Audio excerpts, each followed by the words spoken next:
We're live. Good evening. I would like to call the Trotwood-Madison Board of Education regular meeting Thursday, April 16, 2020, live stream via YouTube in accordance with COVID-19 recommendations to order. Ms. Allen, will you please call the roll? Yes. Mr. Andrews. Yes. Mr. Scarce. Yes. Mrs. Gina Freeman.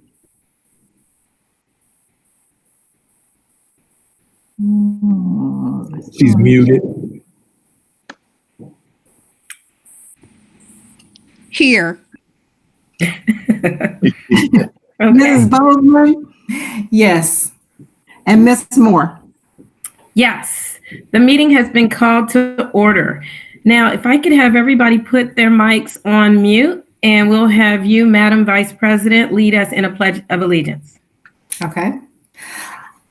I pledge allegiance to the flag of the United States of America and to the republic for which it stands, one nation, under God, indivisible, with liberty and justice for all. Thank you. I now need a motion to adopt the agenda as presented. So moved. I'll second. I have a motion and I have a second. Any changes? There are just 3 changes under the personnel agenda. There were some names added for resignations. Those are the only agenda items that have been changed, and they are highlighted on the agenda. Okay.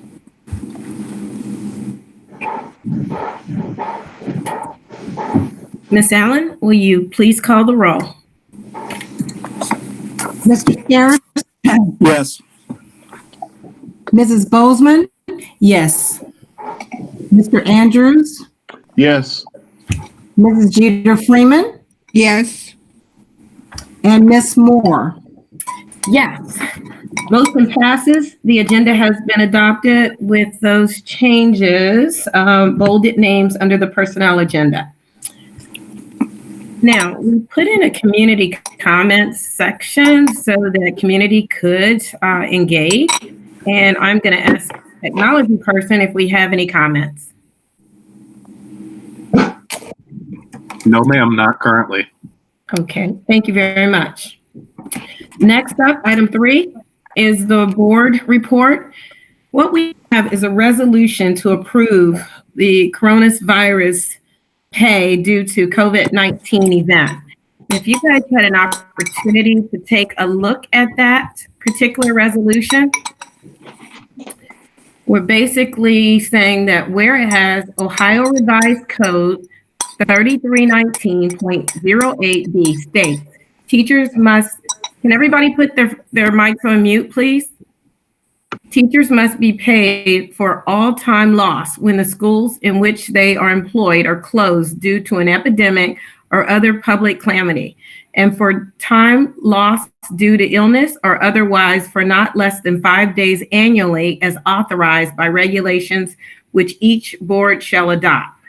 Whereas the Ohio Revised Code 3319.081G states all non-teaching employees employed pursuant to this section and Chapter 124 of the Revised Code shall be paid for all time lost when the schools in which they are employed are closed owing to an epidemic or other public calamity. Nothing in this provision shall be construed as requiring payment in excess of an employee's regular wage salary rate or any time worked while the school in which the employee is employed is officially closed for the reasons set forth in this division.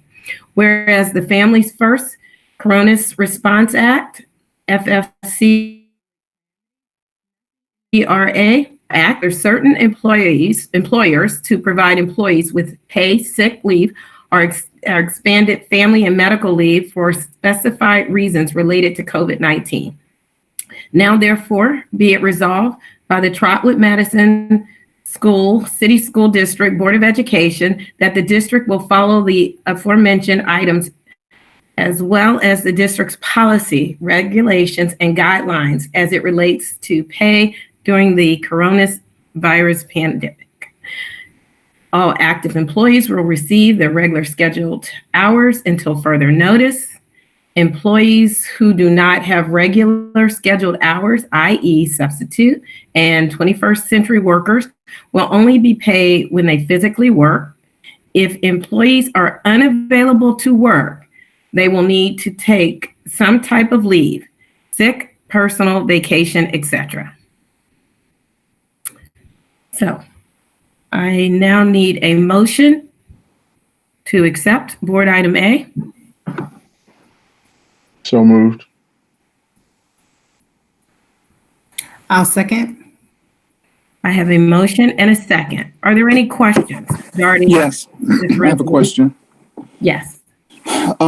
There towards the end, employees who do not have regular scheduled hours, substitutes, and 21st century workers will only be paid when they physically work. Does that sentence and the sentence following that kind of, isn't that in stark contrast to what the resolution just said? Why would they be any different than any of the other employees? Ms. Allen, this was a resolution that you, Because those individuals don't have regularly scheduled hours. And so those individuals are basically substitutes aren't working now, so we're not paying them. And 21st century workers are not working unless, I know there's one that's been working handing out packets at the central office. So if they're not working, then we cannot pay them. Because they're not regularly scheduled. But if they do work and have hours, then obviously we would pay them. So then those employees would be eligible for unemployment? That's a great question, Mrs. Jeter Freeman. Mr. Howard asked me about that earlier this week. And so those, and as I understand it now, obviously I told him to further clarify that with an HR expert. But those individuals, if they don't have regularly scheduled hours, then I would think that they should be eligible for unemployment. But I want someone to back me up on that. So Mr. Howard, maybe you can. Yes, they are eligible for unemployment. I vetted that with the attorney and HR, a couple different HR protocols. So they are eligible for unemployment, and those that are not working will be filing. Okay. Do we need any of the 21st century grant that were doing tutoring? Can we still use those employees and they're paid from the 21st century grant? And I know we just looked at our budget, so we've not, and we wouldn't be using all of those dollars because we are closed. But I don't know if there's a way or if there's a need to use some of those employees, at least that were doing tutoring. I know we had other things that were activities that they couldn't do. So I don't know if that's splitting the hair, but something to think about.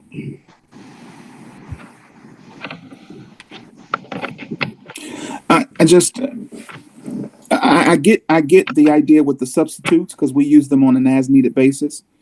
But the other employees, I would imagine that we have budgeted for them to work whatever it is that we would have found them to do while they were employed.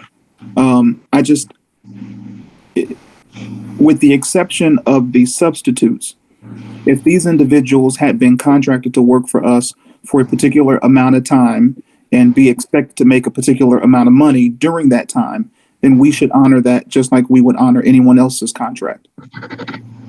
Yeah, Mr. Spears, a lot of the rules are a little different for federally funded programs. And so the 21st century program is federally funded. And so we have to be very careful that we make sure that we abide by those rules. And so I don't know if Mr. Howard or Ms. Minor can speak more to that. I don't know if Mrs. Johnson's on the line, but maybe they can. Yeah, well, I can speak to that. We do have to make sure we're paying them for the jobs that the grant designed, which is after school intervention and enrichment. Um, we have creatively though, Tasha's reached out to the staff, and as Ms. Allen said, we do have one 21st century person coming in and helping us with communication with families, because family engagement and things like that is part of the grant. So that's a way we could use some of her staff, probably more than one, that I'm thinking of in my mind of an assignment that can help with this. Tasha has been meeting with the after school collaborative, because all over the county, the 21st century learning centers have this same dilemma. What can they do to be involved? What can they do to help from their homes? So it is possible we could probably get approval to pay them to make those family outreach calls of, do you need help with any of the work that your child's doing, or what challenges? That's one way. And I agree, we can spend some of these monies. Right now, we've got one staff member who's been pretty faithful coming in to central office and helping us engage with the families, but we could reach out to Tasha to coordinate something like that. And then we pay them that way. I just, my only concern, and thank you very much for that. My only concern is that we be as diligent as humanly possible not to put anyone we don't have to put into unemployment. And if that means we have to be creative about making sure we can find employment for those particular individuals that are going to be paid through a federally funded grant, then I think it is our responsibility to do that. It's not like the help isn't needed. I mean, I can think of a dozen families that need some sort of guidance or some sort of help after maybe the teacher hours are done that those particular individuals could fulfill. And if the money's already there, we do have to spend it anyway. I think it would be within our best interest to put those particular individuals to work within the confines of maybe some at home work or guidance in that realm, and not put them in the unemployment line. Yes. So I will communicate with Tasha, and we'll run it by our state 21st century consultant to get approval, because we'll bring in a lot more people than just the one that we've brought in. But I agree, whatever way we can support families right now, we definitely need to take advantage of that. Well, in that case, it may be better to table this resolution if we could, and it's the pleasure of the board, until you check in with the appropriate people and come back and share with us what that all looks like.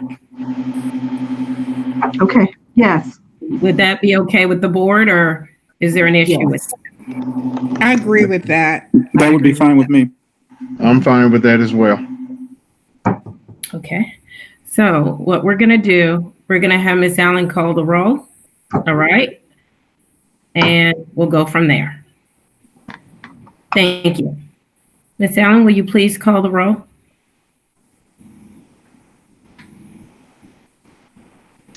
Mr. Andrews, Yes.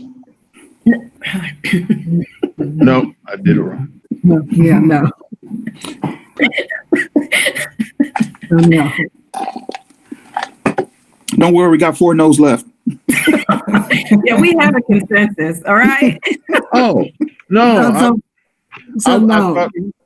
I'm voting no. I thought that we were voting to continue it, to table it, and No, the motion's on the floor. So we have to vote the motion that's originally on the floor.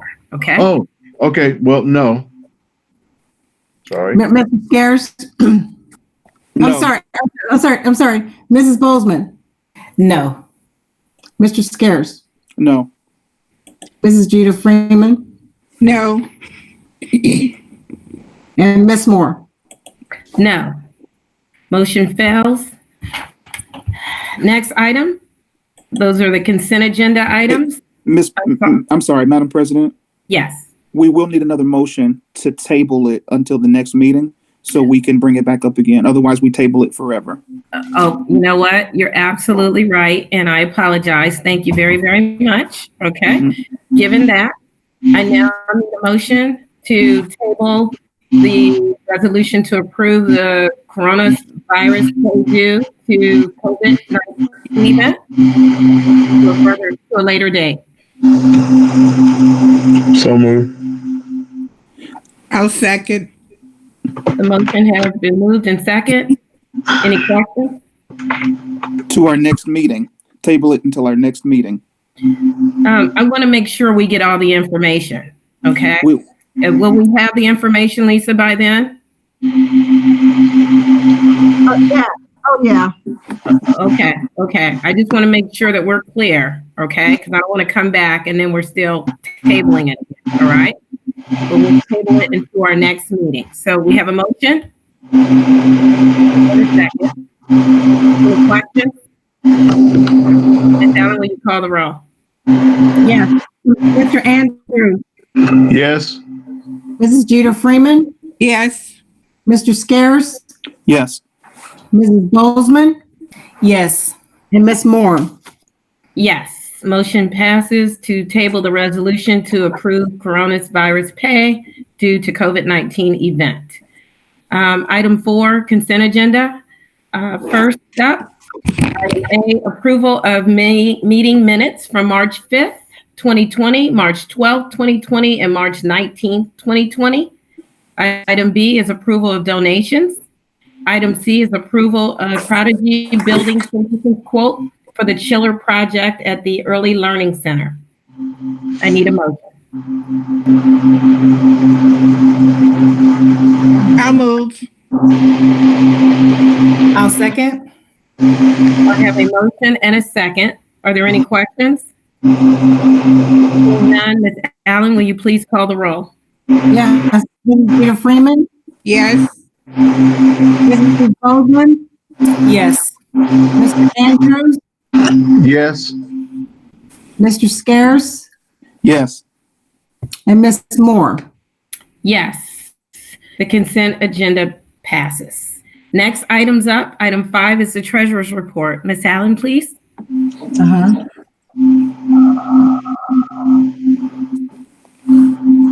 Yes, just 1 second. I'm having a little technical. Okay, hold on 1 second.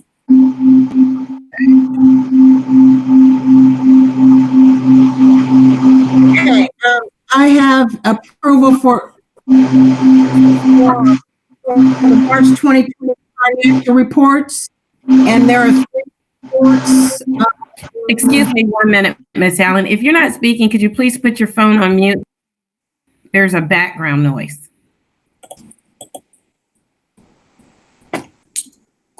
Okay, the first one is the cash reconciliations for the month of March.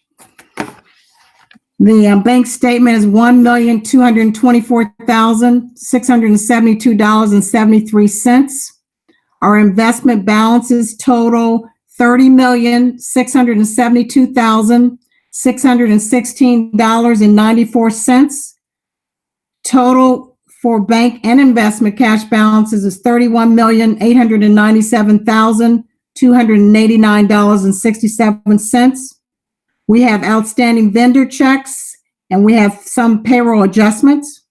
That total outstanding checks and payroll adjustments does reduce the balance by $118,292.80. With that adjusted bank balance, it matches exactly to the financial history that we have on the system. And so therefore the variance bank to book is 0. The next report is called our SM2, or our monthly financial report. And that indicates our revenues and our expenditures, and then obviously our ending cash balance.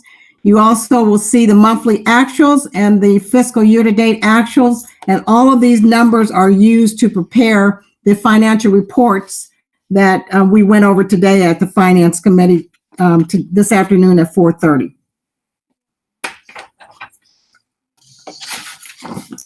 The last one is checks over 1,000, and I'm looking at the report, and it looks like I have to double check. Yeah, it looks like the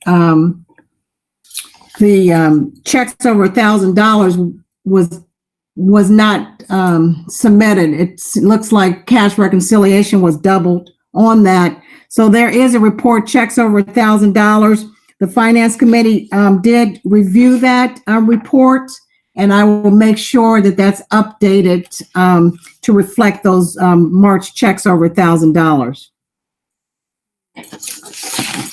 And that was all that I had this evening. And I do ask for action on that item.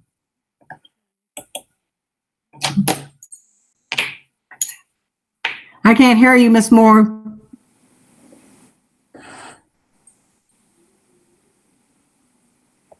I still can't hear you. Okay, Oh. can you hear me now? I'm sorry. I need a motion on the floor to accept Treasurer's item A as presented. So moved. I will second. We have a motion and a second. Are there any questions? Being none, Ms. Allen, will you call the roll? Yes, Mr. Scares, Yes. Mr. Andrews, Yes. Mrs. Jeter Freeman, She's muted.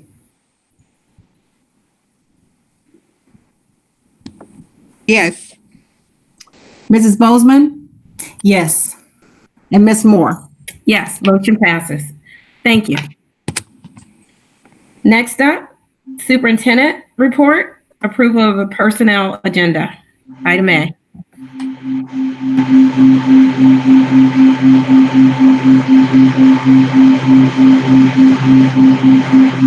Your phone or your computer? The personnel agenda, there were just 3 additions for certified resignations.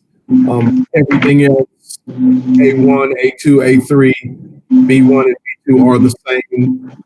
Well, 4 resignations, B1 under classified, and under A1, those are the 3 names. So there are 4 additions, and they are all resignations.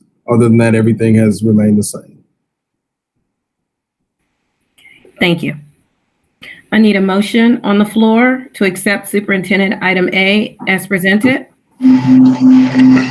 So moved. I have a motion and a second, or I need a second. Hit the second. Okay. We have a motion and a second. Any questions? Okay, Ms. Allen, will you please call the roll? Yes, Mr. Andrews, Yes. Mrs. Bozeman, Yes. Mr. Scares, Yes. Mrs. Jeter Freeman, Yes. Miss Moore. Yes, motion passes. Next up, we're at the discussion items and updates. First item up is update on our food service program. How is that going, Mr. Howard? It's going very well. Yesterday, we served 1,050 bags for food service. The week before that, we served 1,165. So we're right around between 1,100 and 1,200 that we're serving on our Wednesdays. And again, these are individual bags that we're passing out. We're serving more shelf-stable items along with bulk items. Half a gallons of juice, half a gallon of milk, slices of cheese, whole loaves of bread, bags of potatoes, dozen of eggs. So folks have been very receptive to the things that we're serving, Mr. Scarce included. So we're doing our best to try to keep up with the need, and we definitely have gotten some support from some different entities. Kroger's being one, with us being able to order some larger items from them. GFS. The issue, I don't want to call it an issue because we haven't run into it yet, is that so many people are doing this right now. There's some things that are just kind of off the market per se. But what we have is been pretty well received. Next week, we're going to try to load in a couple jars of peanut butter, a couple jars of jelly, those types of things that folks can just utilize throughout the week. So I would say for the most part, it's been going pretty well. Do we provide any types of meat at all, like breakfast meat, sausages, or? We provide proteins via some pre-wrapped things, but we haven't gotten to the point where we're serving like not yet. We're working on that. We're like a pound of ham or something like that. So right. We're working on that as well. Okay. But they Mr. sound like Howard? grocery items, right? These are grocery items, dozen eggs, everything. Yes, Yeah. exactly. We've transitioned from the pre-packed kind of snacky things that the kids have to try to serve more grocery-based items for a 5 to 7 day period. Mr. Howard, if I can, let me just say thank you on the behalf of every parent with multiple children at home, that it has been such a tremendous blessing. And Wednesday and yesterday was a very pleasant surprise. We had like full loaves of bread, eggs, like you said, orange juice, milk. It has been a tremendous blessing. And please pass along the thank yous to food service and your team. And thank you, sir, very, very much for all that you guys have been doing. It has definitely come in handy. And what I would like to know, I don't know if you can break it down this way or not. I know you said it's been anywhere between 1,000 to 1,100 bags, but do we know exactly how many children that has fed? I can try to find that out. Yeah, I can try to. What we did is we sent the information out that our students are going to be served for the majority of the time period, and then we open that last hour up for the community. But we can try to work through some of that and try to get some of that information. I can't tell you right now, but I can definitely try to get some of that information. Sure. And the only reason I asked is because during the finance committee meeting, food service was one of those places that we talked about. And I just have a feeling that reimbursement for April and May, well, definitely April, is going to kind of be through the roof. And so if you're giving out 1,000 bags, 1,100 bags a week, that's got to be at least, 3,000 to 4,000 kids. Not considering just the kids that attend Trotwood-Madison. And one of the things that we've got to figure out again also is how we are logging and counting the students during the school year. We count them by the kids putting in their individual numbers. So with the bulk, what we're doing now, ODE and the USDA is going to send out some additional guidance on, is that one bag, is that serving 4 kids or is serving 3 kids? So once we get all that information, we'll be able to clarify that. Yes, sir. Thank you. Okay. Mm-hmm. Thank you very much. No problem. Okay. Any other questions? Okay. Next item, school early closure options. I thought I saw a B update on ELC student learning. Did you see that? I did. The email you sent this afternoon? Well, yeah. Well, on the agenda, it has B update on ELC student learning. Oh, I'm sorry. Okay. I'm skipping. Okay. Yeah. B update on ELC student learning. Okay. I brought Lisa in. She can talk about that a little bit. Lisa, you can go ahead.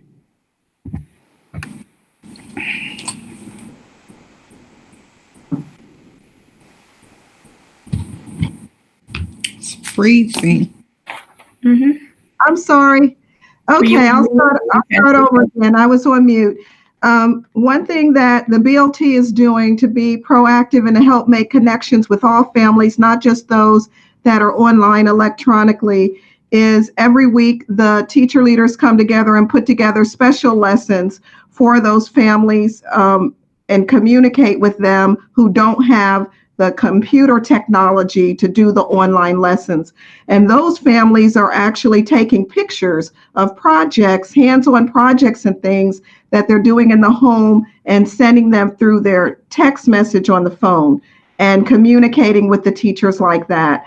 I talked to the principal. He said they've been on Class Dojo, is another thing they use heavily there. And there were over 5,000 messages to and from the families using that. They do a lot of Zoom whole class lessons, and that helps social emotionally because the kids are able to see each other and connect with their teachers. The bedtime stories that Mr. Warner is still doing and the story time, teachers are even logging in on that and communicating with the children. One thing through our professional development we're trying to see how we can support the families and the children through this time, because it can be traumatic with them all of a sudden not able to see their friends and come to school. And they talked about that personal connection that's so important. So we're concerned about the student work, but also their emotional state too. So a lot of those activities are helping, especially those young children that don't quite understand. Okay. Now, is there enough work? And I say that because I know I had a parent reach out, and Mr. Howard, I think I forwarded this on to you, where I guess they got 100 worksheets or something like that, and she literally said her child went through those worksheets in the first 2 weeks. Yeah, that's possible. It just, depends on the level of the child. One thing that we've done to try to proactively get ready for the next grade is we've actually purchased workbooks that are in our lobby now, and it says getting ready for second grade, getting ready for first grade, and it's a whole booklet full of engaging activities, and it's standards based, but it's written for parents to be able to lead their children through the home. So I know Mr. Warner would be glad to reach out to that parent, or we could even reach out to him and she can come up and get that item. A lot of parents, we gave out over 273 work packets and booklets from central office alone. So you can let that parent know if she wants more, she can come up on Mondays or Wednesdays, or we can put in the mail. We've been mailing things to families when we know they can't make it here. So we'll be more than happy to help, but that's possible. Mm-hmm. Yeah, Mr. Howard, did she reach out to you because she said she was going to email? No, I did not get that email, so I'm unfamiliar with that person or that situation. But I would be more than glad to get that information and try to work through that. Yeah, maybe we can put something out to the parents that if their kids are going through the packets pretty quickly, there's additional work that they can have. And we've sent a caller home every Sunday night and Monday morning to all staff K-8 about the additional work packets that we do have up here at the building. So that's where Lisa can give you those numbers about, giving out 270 packets. So every night, every Sunday night and Monday morning, we remind folks about the food service and we remind them about the work packets that are being distributed at central office. Okay. So that parent probably needs to get in contact with us because I know maybe she's not getting that information or. Yeah, I'm surprised she didn't get in contact with the principal or even the teacher. Right. Hey, Mr. Howard. Yes, sir. The packets that the ELC students are getting, and part of my question is a bit self-serving. So are we supposed to turn those back in? Are they just what is the purpose, or not necessarily the purpose? What's the expectation for the packet after it's been completed? Lisa, you want to talk to that a little bit? So what they're doing at the ELC, the ones that are doing the packets, those teachers are calling those parents and they're going through what have they completed. Parents are able to take a picture of the work the child has completed. We're not collecting all the paper copies because there was talk about that being a risk with the virus being on paper. We're not sure yet. So that's the reason. I know for a fact the ELC staff, because I've had parents tell me they had to take pictures of some of their child's work and get it turned in. Mm-hmm. Yeah, I think you bring up a good point, Mr. Scared, because that was another question that I had, because there's 100 pages of these 100 worksheets or something like that? These packets, these are big packets, right? They are pretty hefty. I would say, I don't know, and this is no indictment on anybody, but I don't know if everybody is receiving that same message as far as taking pictures of the work that was completed, because we have not gotten any of those instructions as to, sending pictures or anything. It's just, hey, complete the packet, go pick up another packet when that one's done. And, that's kind of been, Okay. that's kind of been it. Let's follow up with Nate, Lisa, on that. Yeah, I'll follow up. And there's I think the families that are doing work online, those teachers can see that online work, I guess. And I don't know. Well, I think it's maybe a difference, or well, I don't know. and again, not to make this about my particular student, but like the work that is available for ELC grade age children, I don't think is the same. So I think we can log on to Clever. Okay. But Clever doesn't really offer or facilitate actual programs. It's more of or at least from what we've seen, it's more of a information-based, hey, this is what's going on type of thing. And the links that you are able to click onto through Clever, we don't have access to, or there's no login, or there's no PIN or anything like that. So I don't know if we would be the only family experiencing that, or maybe there needs to be some level of continuity into what everybody is supposed to be doing. I mean, I just don't know. We're finding it difficult to make sure that our first grader stays engaged. The packets are a bit. It's a lot. It's a lot. It's a lot. Okay. I didn't work this hard on my degree. I've heard that, and I've also heard that parents don't know what to do with the work afterwards. So that's, again, a good point on the communication piece, and something that we definitely need to explore and share. Okay, that's good feedback. And please understand, I am not, this is not an indictment on the principal or the teachers or anything it's just an observation. Thank you. I think that's good information. We appreciate that. And the concern that we did have initially is those youngest of young, where so much of the stuff is just skill based. And, when you're talking about learning to read, learning to write, those types of things, and how we could reinforce that. So I definitely think that's some good feedback. And Lisa and I and Nate can follow up and provide some additional information in a couple weeks. But my daughter loves his story time, by the way. She loves it. That's good. Yeah, thanks. That's good feedback. Thank you. Okay. Mr. Howard, item C now, school early closure options. Right. So I sent the board a final draft of what the minimum number of hours would look like if the board did want to go down that path. The earliest that the district could close based upon the minimum numbers would be May 7th. So if you had a chance to look at that document, it breaks it down for you per the hours. And again, May 7th was the earliest we would hit our minimum number of hours. I also sent another Q&A from ODE with regards to some of the guidance that has been put out there. In number 36, it talks about the governor kind of want not to close schools early, but again, that's just a Q&A. I wanted to give you guys that information. I still don't know where he is. We had a meeting with the ESC superintendents today, and the word was from several entities that next week he's going to come out and say May 12th is the last day of school. But that is unofficial. That is not what I've heard. I mean, that is not what is set in stone. If the board, did want to pursue that, May 7th would be the earliest we would hit our minimum number of hours.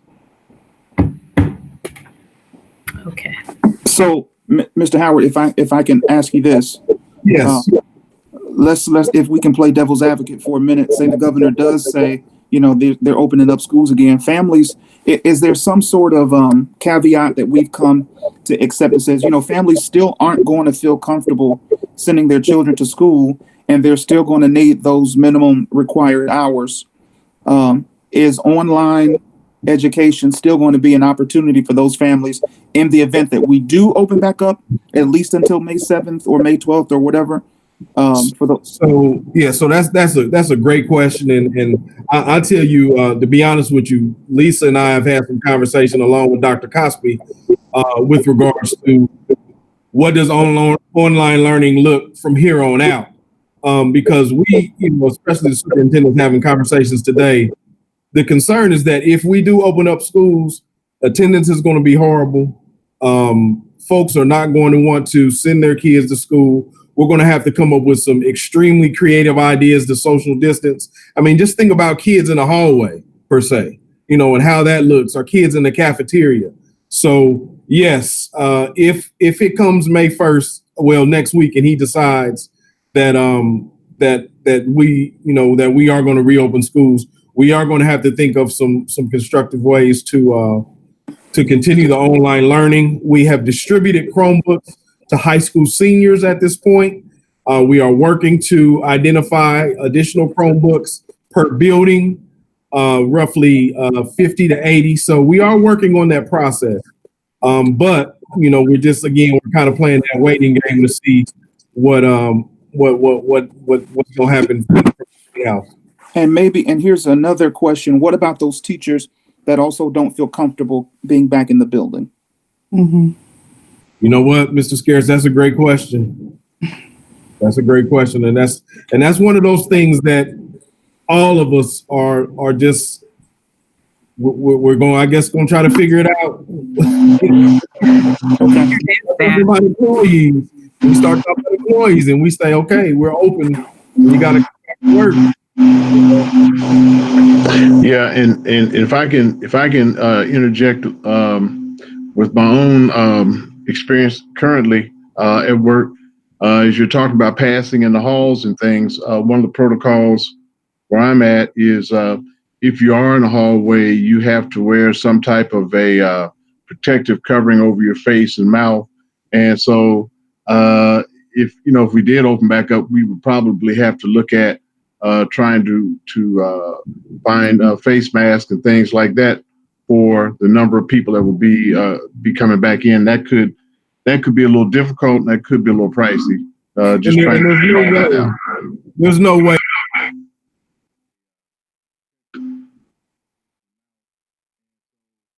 Mr. Howard. Oh, yeah, you're absolutely right. And there's no way, and we talked about this today, there's no way if these kids get back in the building that they're not going to want to hug on these teachers and hug on each other. And, so it is definitely a concern.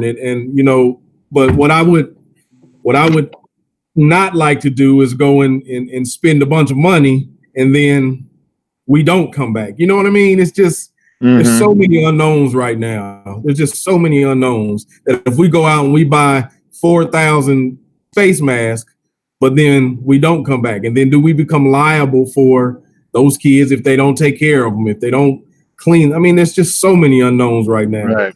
But again, the word is that he's going to come out next week and say it's done June 12th. I don't know, but we're just kind of waiting. June 12th?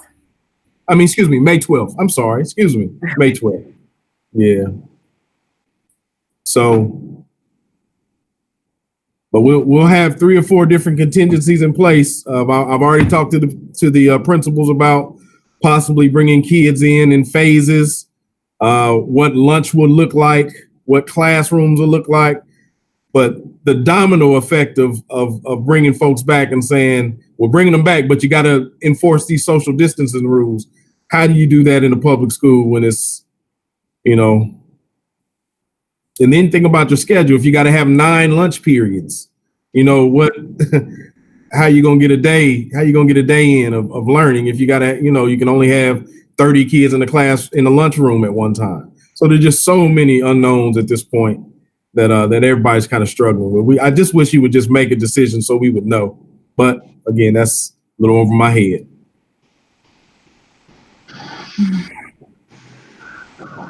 But May 7th is the day we hit our minimum. Okay. Any other questions? On the minimum for May 7th, are we just including, those are just the hours from the time the students have been in the classroom, or are you counting online hours? All of those hours. If we're granted those, and I'll talk a little bit more about this in my my comments as well. We're granted those hours for the online learning as well. Yes, those will be included. Okay. Yes. Then that would as days. then that would give us the flexibility to make our own decisions about whether or not we choose to come back in classroom or not, correct? I say that again, I'm sorry. So if those online hours, like Ms. Freeman said, are going to count towards the days that we need, then we get to choose, or we get to decide whether or not we need to come back into the classroom or not. Is that right? Yes, those days include those minimum hours are included is what I'm trying to say.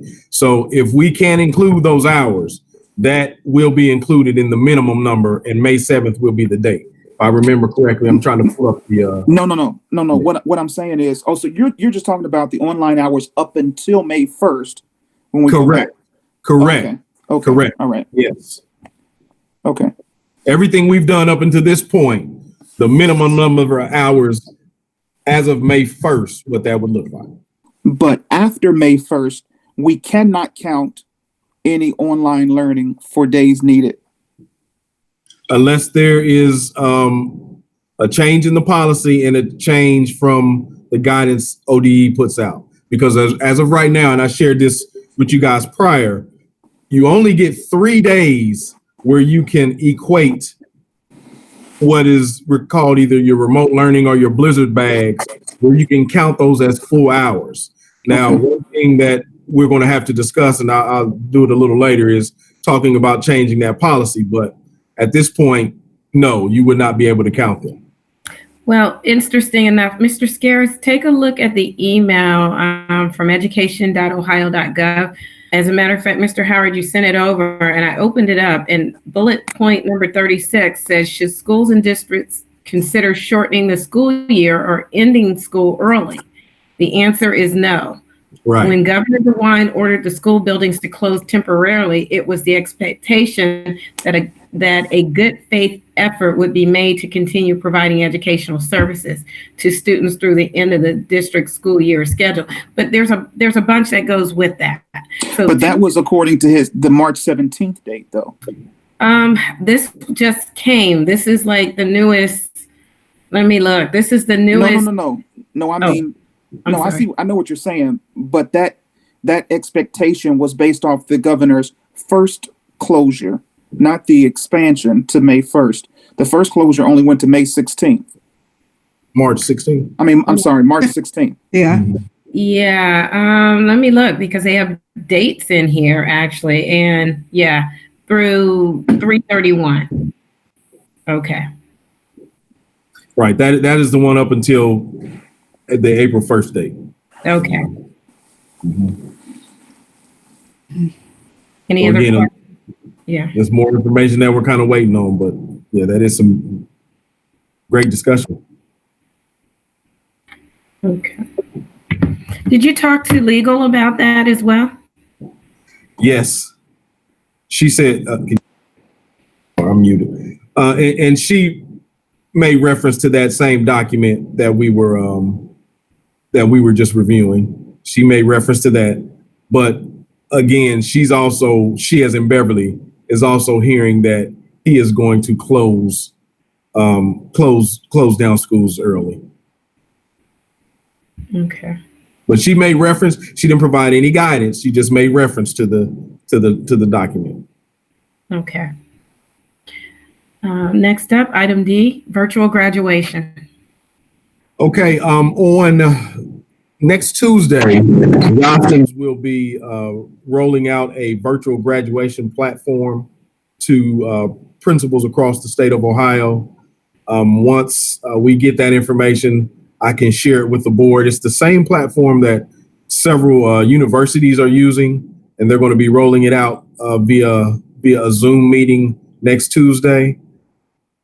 As far as we're concerned, we have discussed rain dates per se with the University of Dayton. We've also discussed the possibility of having a graduation at the football stadium later in the summer, if those are things that are allowed at that point. But as far as the virtual platform, Mr. McCray will be attending the Zoom meeting next week, and then he will provide a summary for that for me, and I can share it with the board.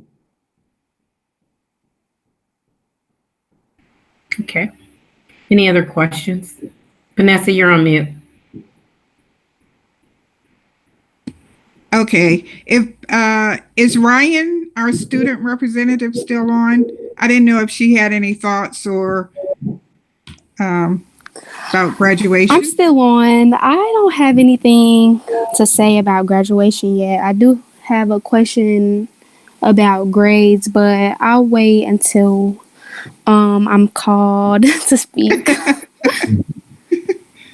Okay. I did sit in on a town hall that OSBA hosted yesterday. I only got the last half hour. So some of the creative ways some of the district were thinking were the virtual graduations.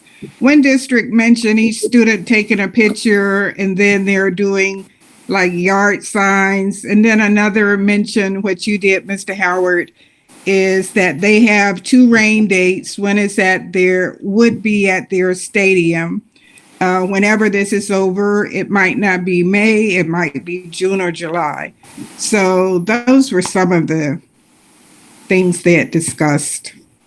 And yeah, and talking with the county today, when you start talking about rain dates, one of the biggest points of contention is that you're going to lose some kids the further you go into the summer. You're going to have kids that are going to the military. You're going to have kids that are going to college. You're going to have kids that are just moving. So yeah, that was one of the concerns that a lot of people brought up. But most of the folks don't seem to believe that there's any way that if you have a graduation for some people, for some kids, that you're going to be able to monitor the number of folks that attend the graduation, and how much of another issue that becomes when you're trying to keep. Okay, we're going to say we're only going to have 500 people. We're going to space them out.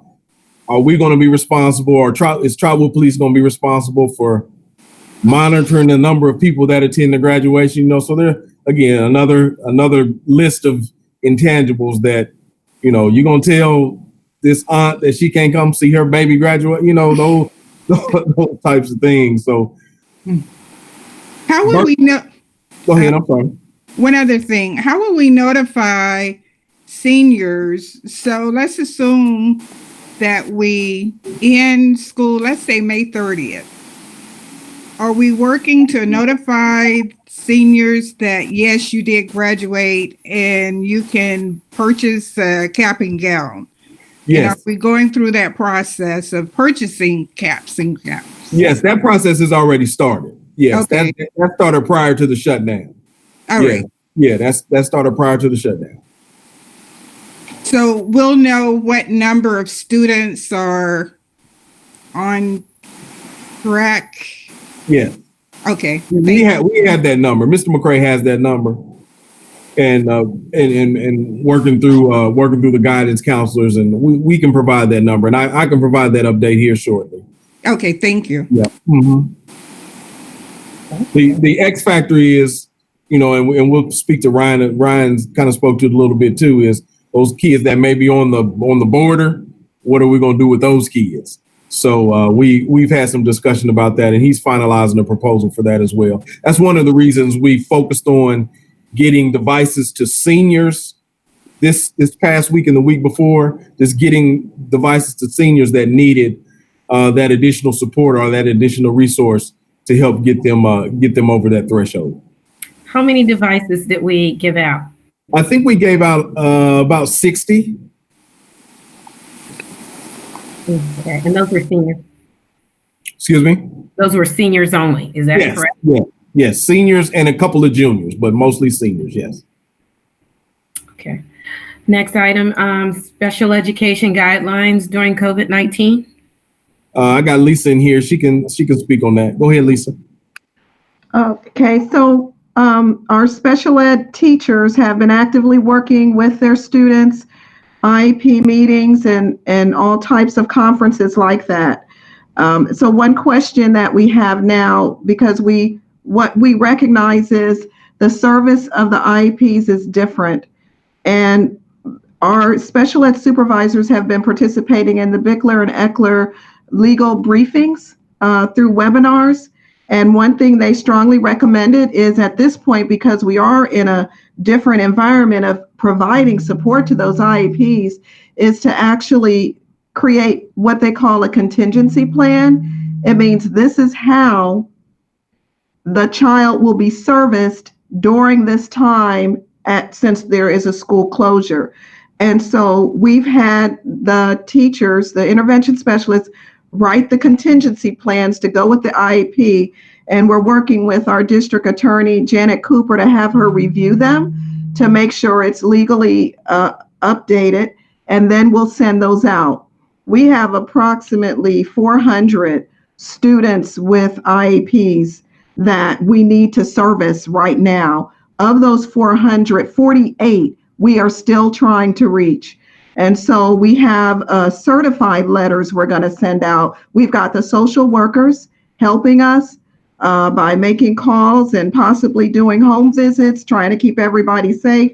But these are kids we really need to reach. So we're going to send certified mail to them to try to reach out. But the rest of them will get contingency plans, and that's what we're working on now. Okay. Okay. I know Janet Cooper was working with other districts as well. So are we pretty much in compliance with the legality piece of all of this? As I'm going to have her review our contingency plan and make sure she would approve it. And we're providing her access to that now. But she said what we're doing, she agrees with the plan that we're taking. And that helps us make sure the families understand clearly how their kids are being serviced, since it is different. Mm-hmm. Any other questions for Lisa? Okay. Item F, the employees working on site versus virtually. Mr. Howard, how many employees do we have physically coming into the district? On a daily basis, here and there, we will have no more than 5 to 10 at central office. The head custodians and their staff are doing building checks on a daily basis. Also, they're on rotational shifts for grass cutting. And the largest number of groups of folks that we have in is during our prep for food service. We usually have on Mondays and Tuesdays, no more than 7 to 10 people. And then on Wednesdays of delivery days, we have about 8 people in the buildings working to deliver the food.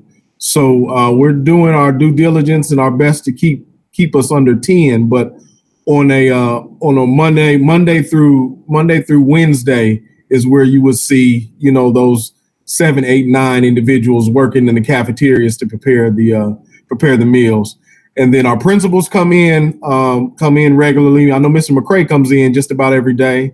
Mr. Warner comes in twice a week. Mr. Gibson comes in 3 or 4 times a week. So on a daily basis, we have a variety of different numbers of folks, but the bulk of the people will be during those food service prep days, Monday and Tuesdays, and deliveries on Wednesday. Okay. And how many do we have actually working virtually?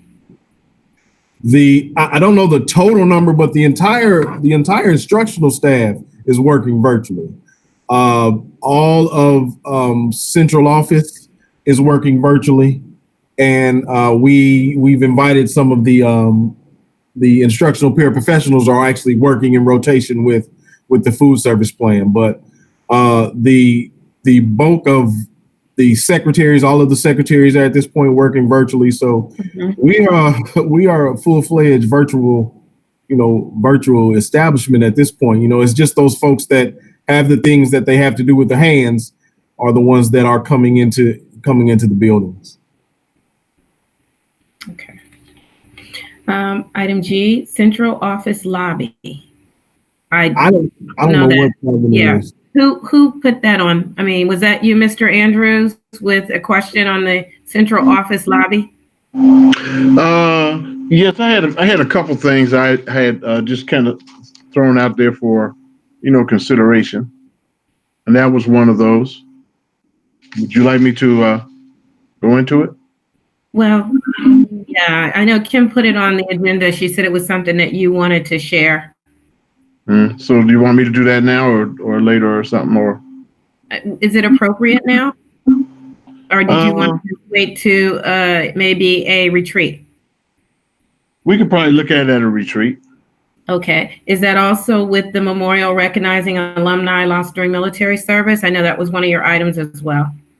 Yeah, it could probably wait to a retreat. I mean, neither one of those are pressing issues in light of what we're dealing with. So so they could both probably be tabled to it until a retreat. Okay, thank you. We appreciate that, and we will carry them over. Okay. Next up, any committee reports, board committee reports at all? If not, treasurer's comments.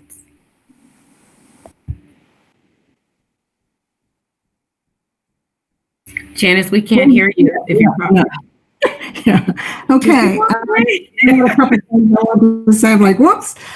We did have a finance committee meeting, a virtual finance committee meeting today, and I actually was with Luke's help, was able to share the information. You guys have the same information on the board docs. I actually attached it to board docs under my treasurer's comments. I don't see it, but it should be there. And then I just wanted to say my staff is working very diligently. Come in depending on what the workload is, depending on if payroll needs to be done or can't be done virtually, that we come in. Today we spent some time on various activities today. So I just wanted to say that. And then I just wanted to say that, and I'm tearing up, so excuse me, that I was looking forward to hearing Ryan's valedictorian speech and also the president of the class speech. So hopefully some kind of virtual graduation, we could get those one or two speeches, one and or two speeches in. So I just feel for our seniors, and I'm sure we can come up with something to make them feel special as they graduate from Trotwood-Madison. That's all I had. And I think, Janice, on the virtual, I think there may be an opportunity for all those speeches to go forth, just as if it was a real graduation, if that is the case. There are. Yes, there are. Mm-hmm. Mm-hmm. Okay, well, I'll be looking forward to listening to them. And I think from what I've heard initially is that those speeches can be like preloaded and pre-recorded, and they're put on the virtual graduation, and it's a whole presentation that kind of plays itself out. And once we get the information, I'll definitely share that with everybody next week. Okay, thank you. Superintendent, comments? Okay, well, I just have just two comments, and it's more really like business, and this is something that I'm sure we can discuss as we plan for the May meeting. I sent you guys some information earlier about teacher evaluation with guidance from Brickler and Eckler and ODE, where they are recommending that we declare evaluations impractical this year based upon the COVID-19 shutdown.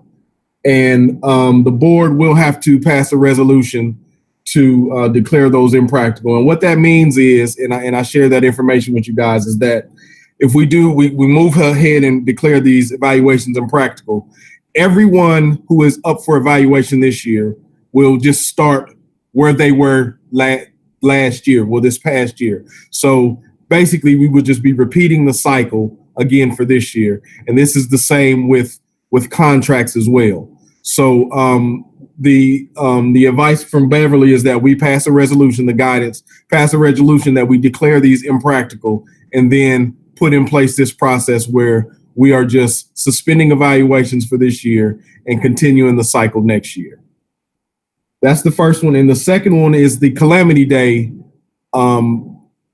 resolution that we need to pass, where we need to allow the district to invest in and continue with remote learning more than 3 days. So I have drafts of those resolutions and I can share them with Ms. Moore, and then we can just kind of talk about what those look like. But those are two very prominent things that we kind of need to get out the way so we can proceed with the evaluation standpoint, and teachers know where they are as far as evaluations. I've been working with Angela, and I believe we're in strong agreement that this is what's best for the district at this time in regards to suspending the evaluation process. Hey, Mr. Howard. Yes. That the policy in relation to the calamity days, is that a district policy that we have, or are you referencing something that ODE? We have it, and it is common across the state. I can't remember the exact number. I think it's 8210. And I shared that last time. I think it's 8210. And what we have to do is just revise that. And Neola, I believe Neola has already put something in draft form for that. And I'll check that here shortly, either tonight or in the morning. But what we need to do is just adopt a resolution that allows us to engage in the remote learning for more than 3 days. And there are some drafts out there already that I can share. And I think I may have forwarded a couple to you as well. I'll look back and see it. You did. Okay. I just didn't know if it was us solely or in addition to what ODE requires or already has in place. Right. It's us. The board is going to have to make that change individually because they are individual policies that we have. But across the state, everybody has to change it because you either use Neola or OASBO or BASA, whoever does that, and everybody's going through the same process of changing those. Okay. Neola has sent an update on that coronavirus calamity days. Actually, Kim was going to send that out to the board. She was working on how you guys need to go into board docs. So she was working on an instruction. So yes, Neola has addressed that calamity day piece. Right. So I just wanted to update the board on that and make sure that we did not let that one just kind of fall by the wayside. But I was sure Neola was updating it. So all we would have to do is just review it as we do through the policy committee and then submit it to the board for approval.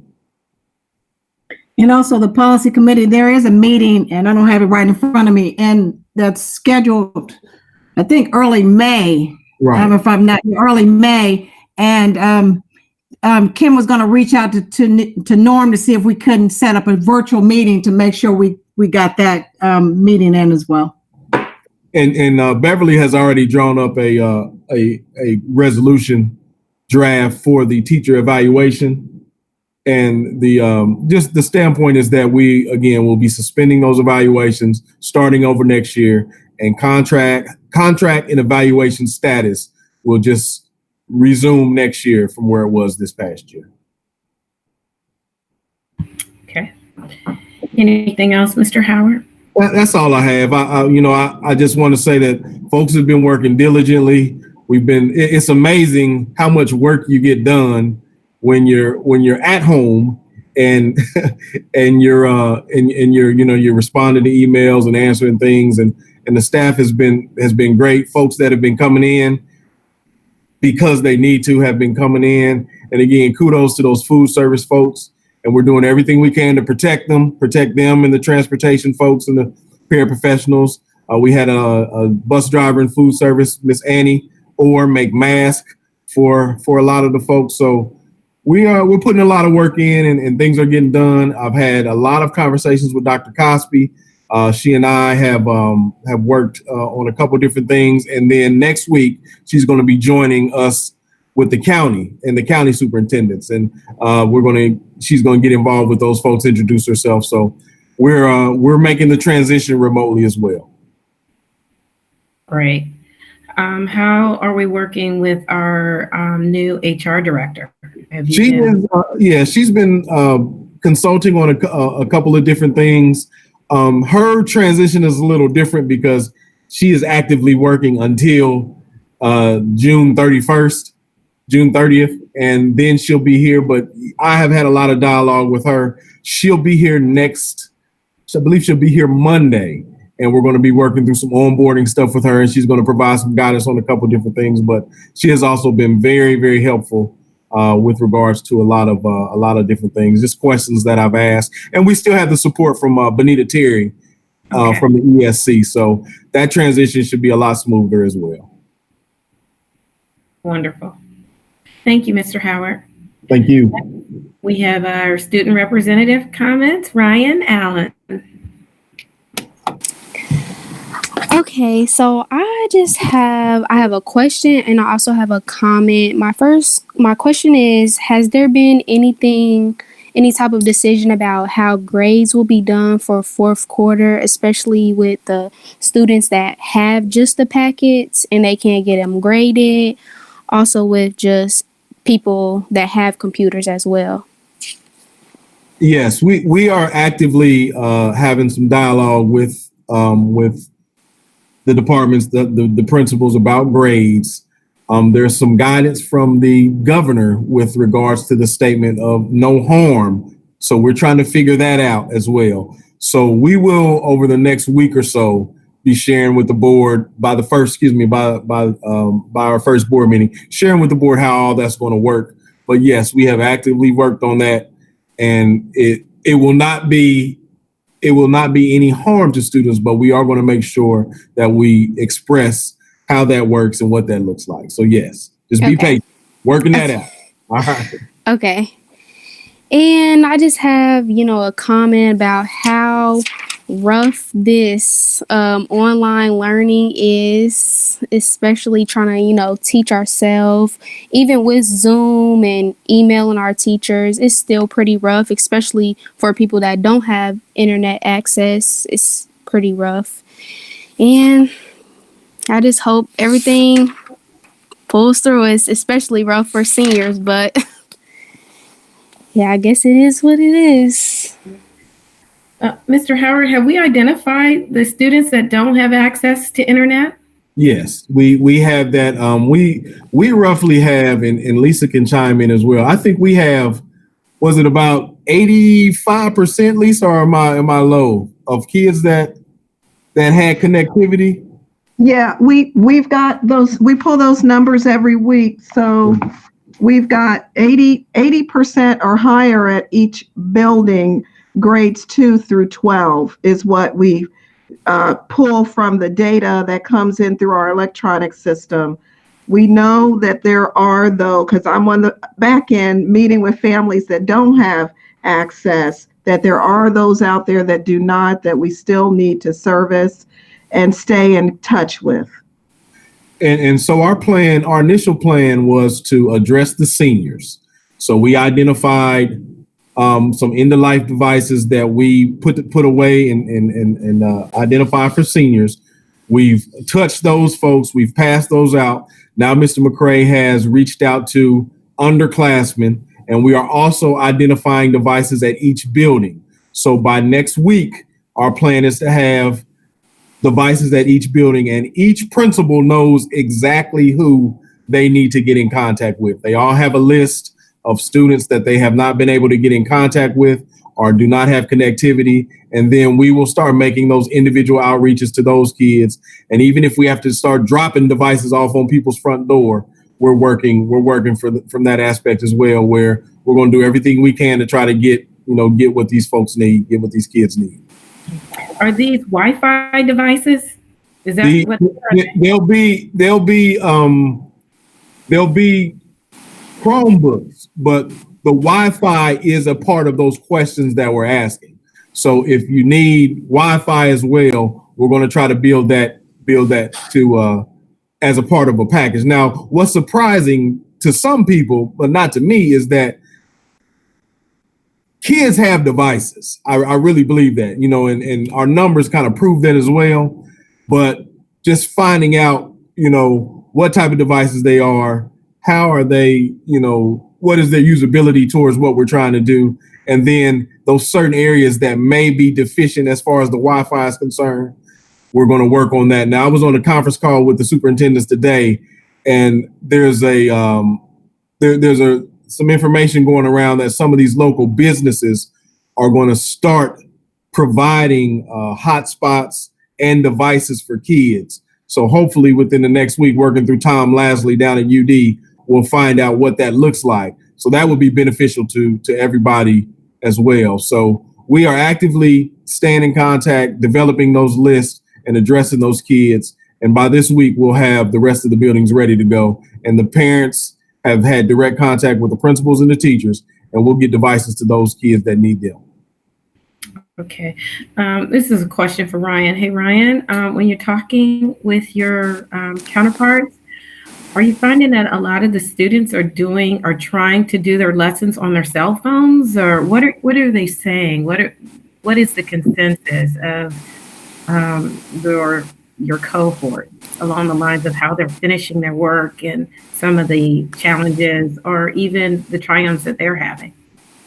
Yes, everybody that I've been talking to, they all have computers or phones, but we all do it on our laptops or tablets.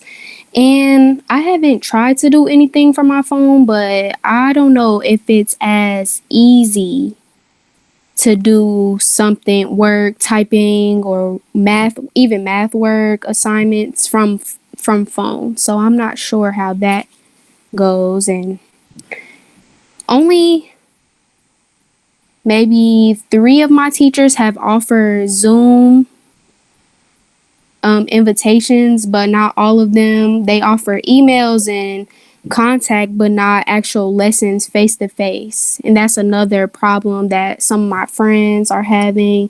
We just don't understand the lesson, trying to teach ourselves. And that's about it.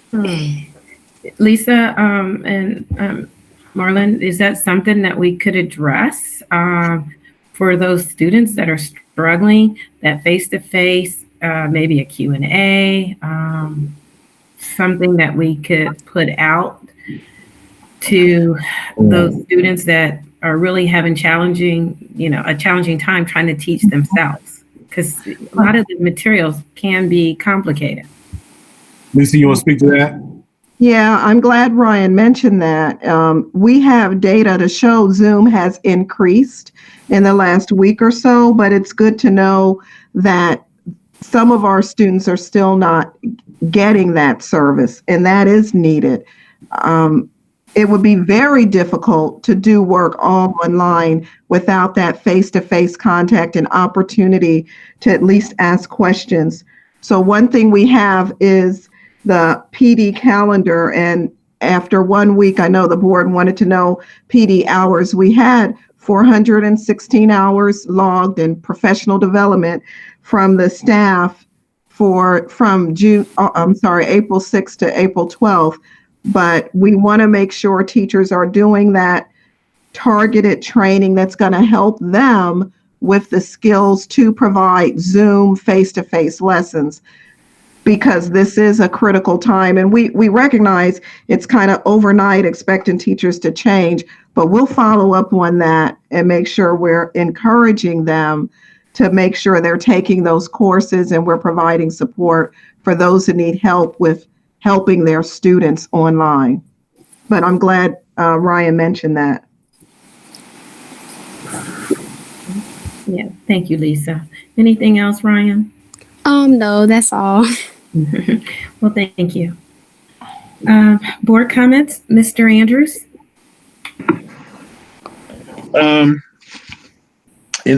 Just casually, talking with people out and around, the efforts of food service have been very appreciated by a great many people, and what they're providing has been very helpful and very useful to those folks who are receiving it. So I would like to commend them. And I think that overall, I have been, from what I've heard and things, I've been pretty pleased with the overall effort that our district has made to service our students at this time. I think we've been, in many cases, very forward thinking, and the idea of being flexible enough and readily adaptable enough to try to make adjustments to things kind of on the fly as we learn more and get feedback has been very commendable. And those are the things I've heard. Overall, I think it's been, it's under the circumstances, very positive. Mm-hmm. Thank you, Mr. Andrews. Mr. Scares? Yes, thank you very much. Mr. Howard, I know that on that fateful evening, that night in the boardroom, you did not sign up for, for all of this. But let me please say personally, what a fantastic job that you have done navigating the staff and the district through this very, very interesting time. And not that I do have the luxury of speaking for the board. I know they would concur that you've done an absolutely wonderful job. And I can't possibly think of anybody else leading the district during a time like this. And I just personally want to say thank you. I appreciate that. And thank you. So wait, can y'all see me? I need y'all to see my face. Yeah, we see your face and it's real big. Thank you so much for the bread and the eggs. My kids are killing me. Thank you so much for the cereal. I really appreciate it. That's all I got. Thank you. Thank you very much, Mr. Scares. Ms. Jeter Freeman. And I want to echo a thank you to Mr. Howard and to the rest of the staff, to administrators that are still there and working. Really, I do appreciate you for the food service people that are out there in our transportation. Want them all to be safe and know that we do appreciate all of their time. But for you, Mr. Howard, really can't thank you enough. And I think Mr. Scares echoed that, at least I know for myself. But thank you for the long hours and your dedication and commitment to Trotwood-Madison as an alumni, a parent, and an administrator. Thank you. Appreciate it.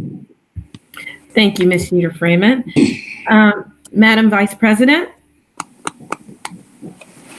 I would say the same thing. Thank you, thank you, thank you. I've been writing a few notes down along the way, and I guess I'm back to what I said during our work session, which is I am still looking forward to our new normal. I just hope that we can not forget what we're doing now, and we can continue to work towards it as we go through the summer and come into the fall. And what I mean by that is, as we're moving our students into the fall, I want us to continue to have online components of classes.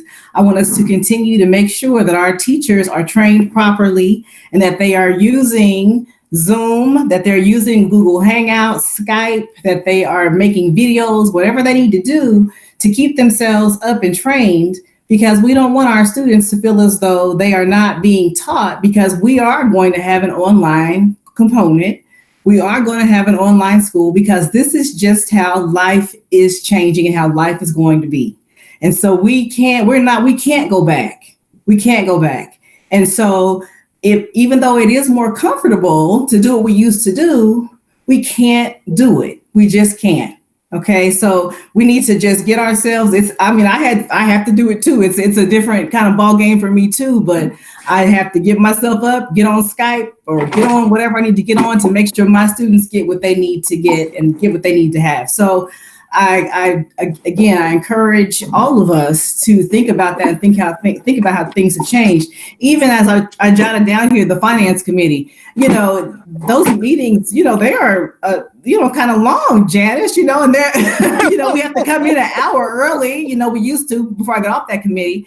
But I thought how great it would be if we could do that virtually versus having to, make it in an hour earlier just for the meeting. So even some of those meetings would be great if they could be transitioned, here or there or virtually. So I'm just, again, encouraging all of us to remember that this is a new day and we have to try to make sure that we embrace our new normal. And again, thanks for everything that everyone's doing. And that's all I have. Thank you, Ms. Bozeman. Mm-hmm. And I echo my counterparts. This is the new normal for us. And interesting enough, Mr. Howard, you and I were talking about this just last week, how these virtual meetings and conferences and the webinars are going, very efficient use of time. In addition to that, their Trotwood won't look the same. I don't believe any district will look the same after this pandemic. In addition to that, Mr. Howard, kudos to you. Kudos to all of our district staff. Kudos to our students for doing the work. And again, we just want to say thank you on behalf of the entire board.